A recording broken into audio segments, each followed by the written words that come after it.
Now the latest ITV news in the Calendar region with Lara, Rostron and Ian White.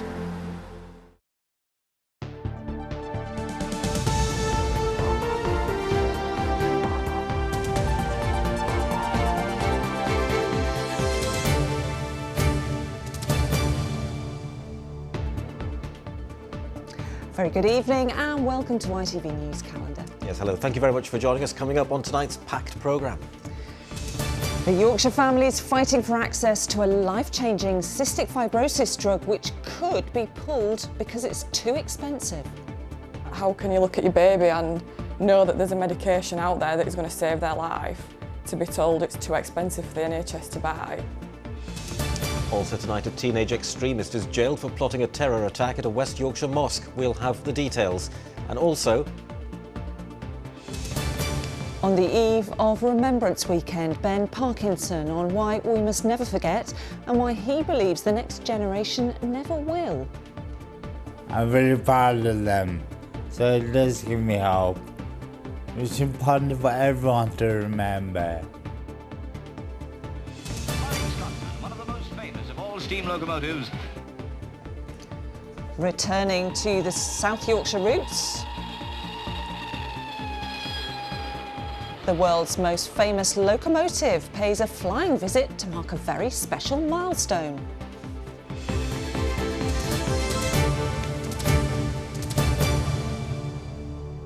hello, a very good evening to you. The parents of children with cystic fibrosis say they feel that a price tag has been put on their children's lives after it was suggested a drug, which some describe as the closest thing to a cure, may no longer be made available on the NHS. The body which recommends whether certain drugs should be paid for by the health service is reviewing the cost effectiveness of 3 medicines, saying that they need to ensure taxpayers do get value for money. Well, Michael Billington has been to meet 2 families from South Yorkshire who say that a long and healthy life for their children is invaluable.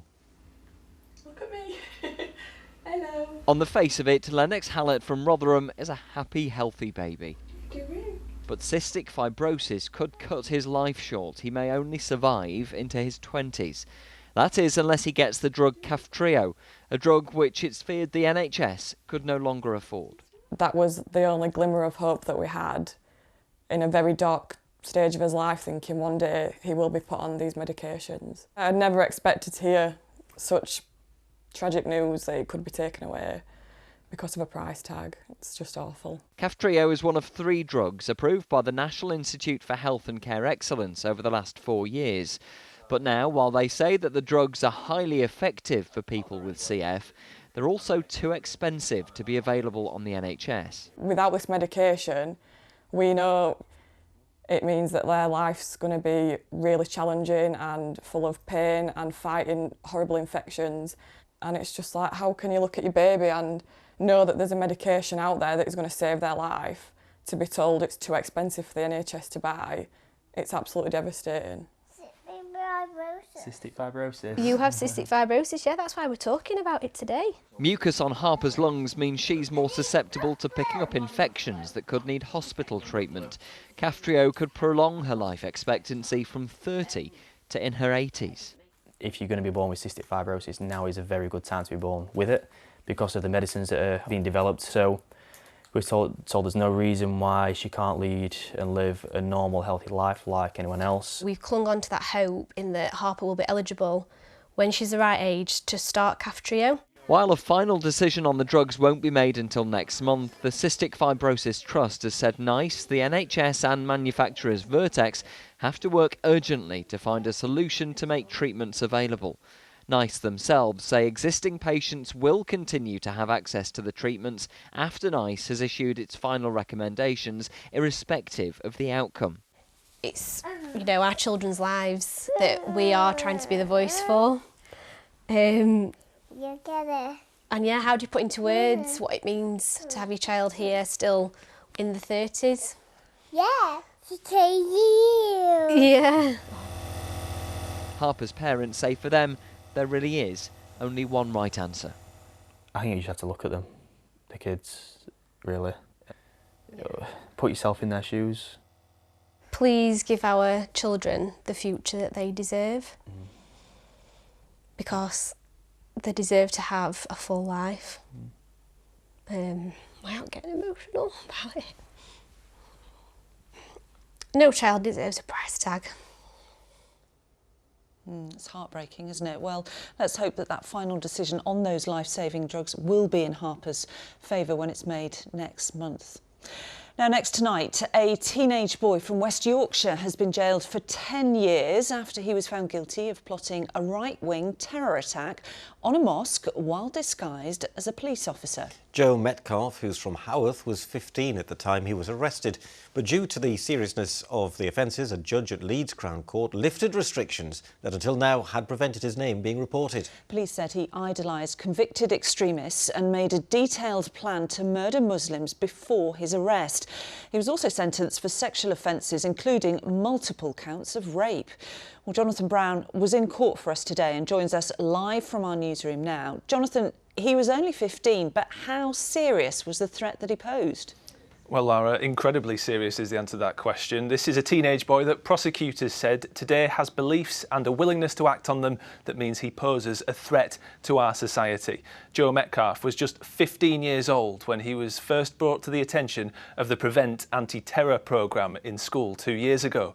The court heard how he'd shown a deep interest in extreme right-wing ideology, researching, watching and sharing footage of terror attacks. He'd also written his own manifesto detailing plans for his own attack. That included looking up local mosques, collecting weapons and even attempting to get a gun shipped to the UK. Then on the 5th of June last year, he stole his father's car and sat outside a mosque before driving off and crashing it into a field. The court heard he then told police officers he wanted to kill Muslims and was recorded making Nazi salutes in the police custody suite. The judge in this case, Mrs Justice Chima Grubb, said Metcalfe showed no evidence of changing his extremist mindset, that he'd shown no remorse and had misled health professionals where he'd been detained. He even claimed that he'd converted to Islam while failing to engage in any therapies for his views. He was jailed for 7 years for multiple terror offences, including preparing to commit an act of terror. He'll also serve 3 years for sex offences and will remain on licence for a further 6 years. And what have the police said? And what have the police said in response to all of this, Johnny? Well, officers from Counter-Terrorism Policing North East welcomed the sentence today, but they stressed that they believe that Metcalfe was acting alone. Detective Chief Superintendent James Dunkerley added that this provides yet another example of how robustly we deal with this type of behaviour and these actions. It will not be tolerated. Jonathan Brown, live in the newsroom. Thank you very much. A 14-year-old schoolboy has appeared at Leeds Crown Court charged with the murder of 15-year-old Alfie Lewis, who was stabbed to death. He died after the incident, which happened in Horsforth on Tuesday afternoon.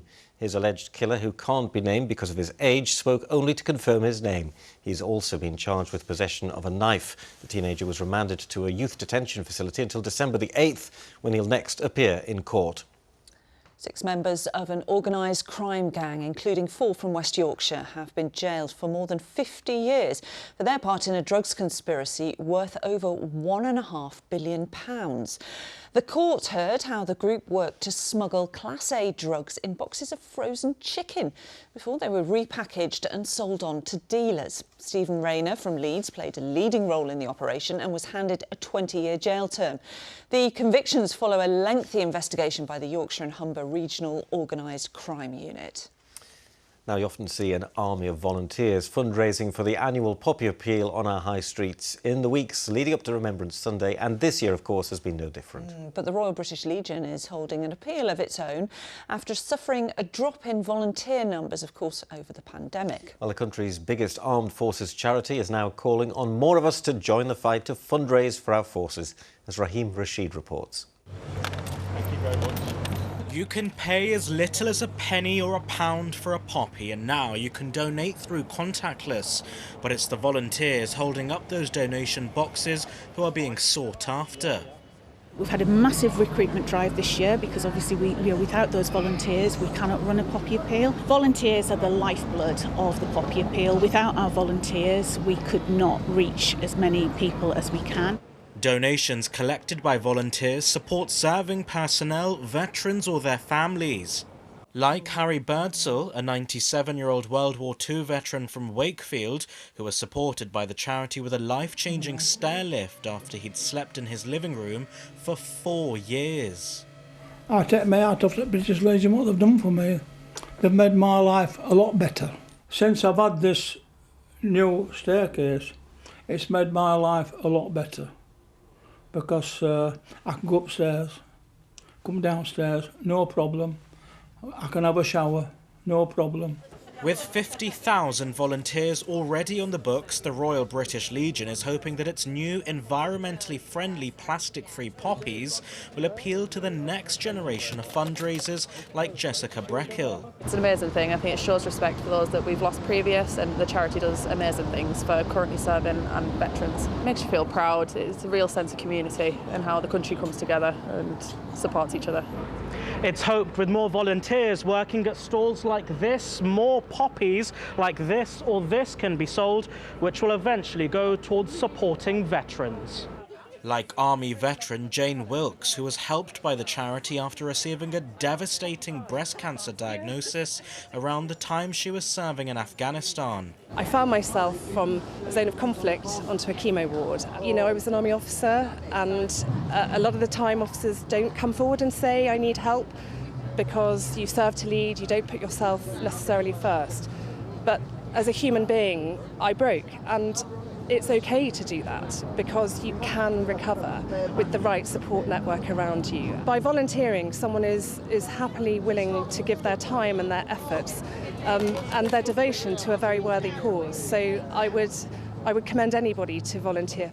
As we prepare to remember our fallen service personnel this weekend, the Royal British Legion is hoping to build up its own army of volunteer fundraisers so it can carry on helping our heroes. Raheem Rashid, ITV News. Still to come and staying with Remembrance Weekend, Ben Parkinson on why he believes the next generation will always remember, plus elsewhere in South Yorkshire. There's no mistaking that sound. Yes, the Flying Scotsman has returned to Doncaster. Find out why later in the programme. And I will have your weather details for Remembrance Weekend. You'll definitely need a coat, but you can probably leave the waterproof at home. See you a little later on. Well, before all of that, let's talk about a little boy from Sheffield whose smile captured the hearts of people watching when he carried out the match ball for England's rugby league game against Tonga at Headingley last Saturday. 3-year-old little Eli Fernley has an incurable brain tumour, and his local rugby league club are raising funds to ensure that the family can create some really special memories with their little boy. Chris Dorks went to meet them. I don't go. Little Eli's a bundle of energy. Big brother Guy, his sidekick. But in the last 12 months, this house in Sheffield hasn't always been filled with smiles and laughter. In October 2022, Eli was rushed to hospital after suffering seizures. An MRI revealed a very large brain tumour. Despite an operation, 9 rounds of chemotherapy and 33 doses of proton beam radiotherapy, the cancer is still there. Yeah, around Essex. They can't have any further radiation because it's all within the radiation site that they had earlier in the year, and he's had the maximum dose for that. We're now making as many memories for him as we can. We don't know how long it is because of how aggressive it is. It's probably going to be quite short. The Fernleys are all members of the Sheffield Hawks Rugby League Club. Lisa and Tasha were so keen to help, they set up Eli's Army to raise funds so the family can create special memories of their time together. It never fails to amaze me how the rugby league community comes together, and like everybody at the Hawks, but even the Eagles as well. Like, yeah, definitely. The players was putting lots of money in themselves from their own pockets into the Just Giving, and they're just an absolutely amazing family, so everybody that knows them knows how amazing they are, and they just want to help. You want the microphone? Yeah. Hello! Shout Eli's Army! Army! Army! Eli's Army! 2 weeks ago, around 250 people joined a light walk in Sheffield. And last Saturday, Eli carried out the match ball at Headingley for England's rugby league match against Tonga. It was a very good experience we had. I got to walk out with Captain Eli, obviously bringing the ball out. Were you proud of your brother? Yeah, definitely.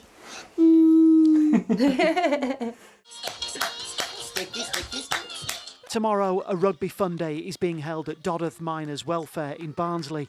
Another memory for this family and more reasons to laugh and smile. Chris Dawkes, ITV News, Sheffield. I just love those moves by Eli and Guy. Gorgeous. Like to see you do that. Yeah, maybe not. Now, he's one of TV's most loved personalities who's recently stepped back from the limelight after struggling with his speech. That's right. In 2021, Chris Kamara, who lives near Wakefield, revealed he had apraxia, a neurological disorder that affects his ability to talk. Now, in a new book, he's detailed the struggles he's faced, and now a trip to Mexico is helping him live with the condition. Arif Ahmed caught up with him at a bookshop in Farsley just a little earlier on. Yes, here we are at Truman's Books in Farsley. We've jumped ahead of the queue of everyone else. The calm before the storm, you could say, because everyone's here to see one man. Former football player, manager and TV pundit is, of course, Chris Kamara. Kamara, great to see you. Aaron. No. You're one man everyone wants to see. And that thank is you. Kamara. Thank you so much. And Kamara, we know it's been a difficult few years for you living with apraxia, but you've been to Mexico for some treatment. How's that been going? Yeah, it's gone great. You know, the brain is a complex thing, so I had the problem from the brain to the mouth. It slowed down and the fluency was terrible. I've got the fluency back, and the next thing is the speed. Get back to talking 300 mile an hour like I did before. And you've got a book here, you're doing a signing here, people will be coming here shortly to come and see you. Tell us about the book. There's some good stories in there, some funny stories in there, but some serious stuff in there as well. Oh, of course. It chapters the life about the apraxia, and that's the reason I did the book. I did a documentary, Lost for Words, and people were curious about my condition. I was curious about my condition. I'd never heard of apraxia of speech. I went home after the doctor told me, and I had to Google it, and there was hardly anything on the World Wide Web, and certainly I'd never heard of it at all. And so many people have not heard of all these speech conditions, and now we need to know and get these people help. And it's going to be a busy one here today for you. Yeah, it is. Yeah, I had to do Leeds.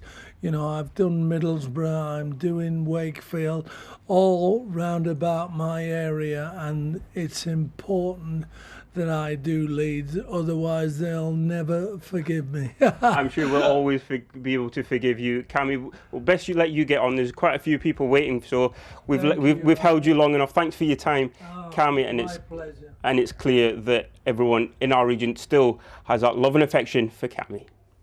Absolutely, he's a great guy. So good to see him, and actually sounding much better, isn't he? Yeah, and it's always great to have him on calendar. Friend of the show. Well, to a special homecoming now as the Flying Scotsman steamed back into Doncaster, the city where she was built, to mark a very special milestone. Well, the record-breaking engine was returned to her birthplace for a special celebratory weekend where more than 6,000 people who were lucky enough to get tickets will be able to get a close-up look at this feat of engineering. Our reporter Amelia Beckett was there too, along with some VIP guests. It's had 100 years to learn how to make an entrance, and it shows. The Flying Scotsman is perhaps the most famous locomotive in the world, but it's here in Doncaster, where it was built, that it's treasured most. There was a great gust of wind with it. The road was shaking. Alan first saw the Flying Scotsman at the age of 7. Now, 92 years later, he's finally had the chance to see it again. It's actually wonderful to see the actual locomotive again. Probably not quite the original, but nevertheless, what I would consider a really giant of a locomotive. It's stable, it's Doncaster. It is a remarkable locomotive. Standing today at the Freightliner Railport, it's just 2 miles from where it was first conceived. Beautiful engine eased out of platform 10. In 1923, it was the first locomotive built by the newly founded London North Eastern Railway. And soon, the first in the UK to reach 100 miles an hour, traversing the country's rail network until it was retired in 1963. In private hands, it travelled to America and Australia before a series of restorations and revivals. Chris was one of many who played his part in the welding together of this great train's history. It came into the Doncaster plant works where it was built to be refurbished. So it was literally stripped down to the basics. And one of the jobs that I was given, along with a colleague of mine, was to actually manufacture what they call a banjo dome, which sits on the top of the boiler. We literally had to beat this out of a sheet of copper. To mark its centenary year, it's already visited places across the country, but months of planning helped it find a route home to give thousands of locals their chance to see it. It was so important for me because it is our heritage. So I was delighted when I was told we'd finally got it coming, and more importantly for our people and our young people to come and see, showing really what we could achieve in the past, and we are doing it now and we will certainly do it in the future. It'll remain here for the weekend, giving those who registered a front row seat to the heritage of their city. Amelia Beckett, ITV News, Doncaster. Looking beautiful as ever. The weather was good for it as well. I know, still going strong, just like our Keza. Oh, thanks. I don't have any flying Scotsman, but I've got a flying kite. Have you? Yeah. Check this out. Oh, a big thank you to Paula Jordan for sharing this one. And quite a few of you have been spotting our feathered friends against the beautiful autumn colours in pretty much camouflage. This was a male sparrowhawk against the willow. A big thank you to Roy Briggs for sharing this. Probably spying its breakfast, and well camouflaged, this female sparrowhawk against the garden fence in Rebecca Sill's back garden. How about that? Please keep them coming with the photos at itv.com. Also, a waxwing against rowan berries in Scarborough. A big thank you to Rose Haberley for this one. And maybe not quite as camouflage, but very cute and very small and very fast, a long-tailed tit in Hawthorne. A big thank you to Graham Standley for that. And it was nice today, wasn't it? It was really lovely. There was a little bit of a breeze, but everyone was sending in emails saying, I've just had a lovely autumn walk. And this is a gorgeous shot from Boots Folly in Strines on the Derbyshire-South Yorkshire border. A big thank you to Sandy Nicholson. It's going to be chilly, so if you want to walk tomorrow, that's the best day, but it's going to be cold. Maybe hovering around freezing overnight tonight. Tomorrow night, these are our overnight lows. Pretty cold, but we are expecting clear skies, and that's really good news because the space weather forecast for Saturday night for seeing the aurora is pretty good. And actually, it goes all the way down to central England and Wales. So we could indeed, very much like we did at the beginning of the week, see the aurora borealis, but there might be a little bit of mist and fog, that is for sure. And we've got the clear skies to see it. What about on Sunday? Clear skies? Yeah, for tomorrow and again for Remembrance Sunday, dry, clear, light winds, but frost and fog. So if you are driving at and about, do be aware of that. Yeah. All right then, thank you. Now, finally tonight, Remembrance events will be held across our region this weekend. But for many children today was a chance to honour the fallen at school. Pupils at one school in Sheffield were joined this morning by former paratrooper Ben Parkinson from Doncaster. Ben was the most severely wounded soldier to survive the war in Afghanistan, losing both of his legs and suffering lasting brain damage. Well, today he explained to children at Westbourne School why remembering the past is so important for the future. Nothing you can do about it. Nothing you can do about it. There is no point dwelling. As Ben Parkinson, with the help of his mum, told his remarkable story today, it was a powerful reminder to these pupils of the cost of war. After suffering devastating injuries in Afghanistan in 2006, he defied expectation to walk and talk again, and has spent many years since honouring those who didn't come back. Never forget, because they fought for you to be selling now. So do your bit, you try your best. And that message had a real impact on many of these children. I have been raising money by selling poppies outside of school gates for the poppy appeal. These are my great-great-grandfather's medals from World War I, and I'm really happy to be here celebrating them today. We really need to focus on the importance of the people that sacrificed so much for us to have freedom and where we are today. The generation we have now is looking to stop this in the future and create more peace in the world.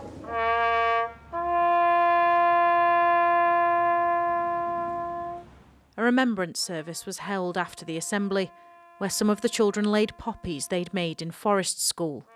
And as Ben laid his own wreath, he was touched by the attitude of the young people watching on. They seem very engaging. They seem interested and wanted to know about the past.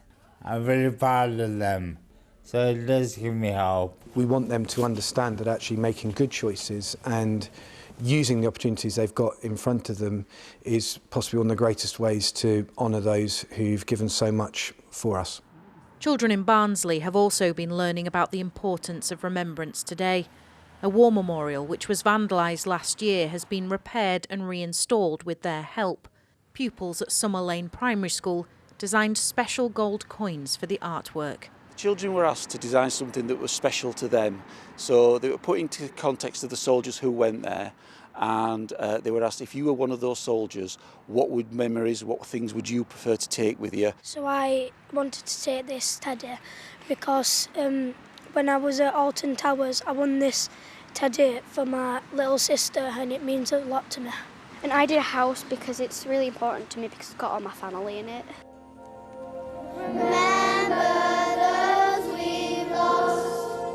Meanwhile, back at Westbourne School, the children paid their respects to those who've sacrificed through song. Emma Wilkinson, ITV News, Sheffield. Lovely to see so many children taking part. Definitely, and lovely to see Ben Parkins as well. I'm lucky enough to meet Ben several times over the years, and he did tell me once that he just feels so lucky to be alive, and that's why he wants to honour the fallen that he worked with, you know, He's and very fought inspirational, with. isn't he? Terrible. OK, well, let's get a catch-up then on Sunday for the weather. Good visibility on the horizon. TUI sponsors ITV Yorkshire Weather. Hello again. The weekend is just around the corner. A big thank you from all of us for sharing your photos with us this week, weather photos at itv.com, like this one from yesterday in Knaresborough. A big thank you to Paul Kirby of Weatherby for sharing. And today we did have a few showers out towards the coastline, but they did move offshore into the North Sea. And for many of us, we saw a lovely dose of blue sky and just some patchy fair weather cloud, like this one in Castleford by Machiko and this one in Thorn near Doncaster by Darren.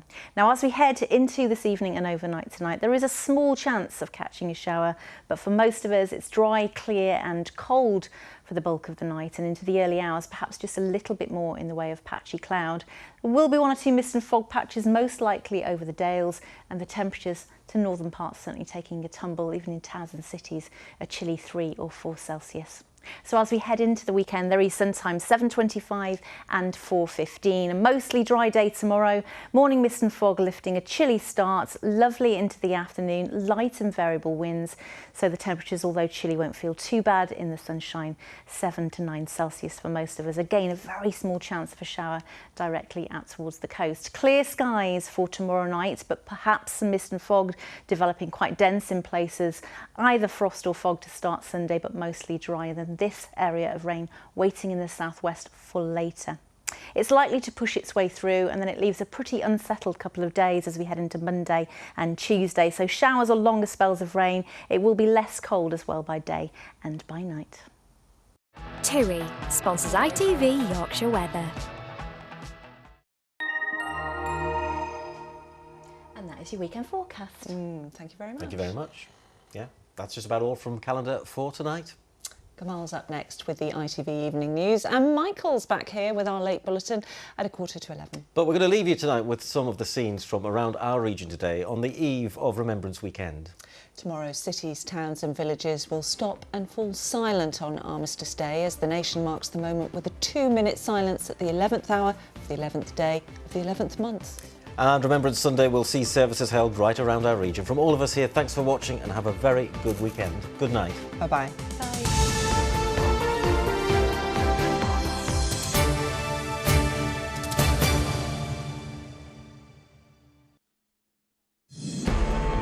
A couple died on holiday in Egypt after the hotel room next door was fumigated for bed bugs. An inquest found John and Susan Cooper were poisoned by carbon monoxide as they stayed at a Red Sea resort. There's now a huge void in our lives, and I don't think we will ever fully come to terms with losing them the way that we did. After a 5-year wait for answers, the inquest heard the couple were poisoned as they slept. Also tonight. The Metropolitan Police announced an armistice ring of steel around the Cenotaph as almost 2,000 officers are deployed for this weekend's anti-war march. Prince Harry wins his bid for a privacy trial against the Daily Mail. The UK economy avoids recession, but spiralling interest rates dash any hopes of growth. And a medical breakthrough. Surgeons in the United States carry out the world's first transplant of an entire human eye.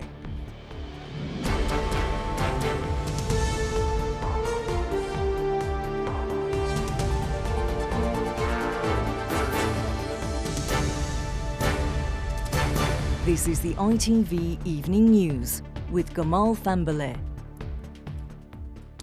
Good evening. A coroner today ended the mystery of what caused the deaths of a British couple who never came home from a dream holiday to Egypt. John and Susan Cooper from Burnley died from carbon monoxide poisoning caused by a chemical used to kill bedbugs. They were found seriously ill one morning at their 5-star hotel in the Red Sea resort of Hurghada. The day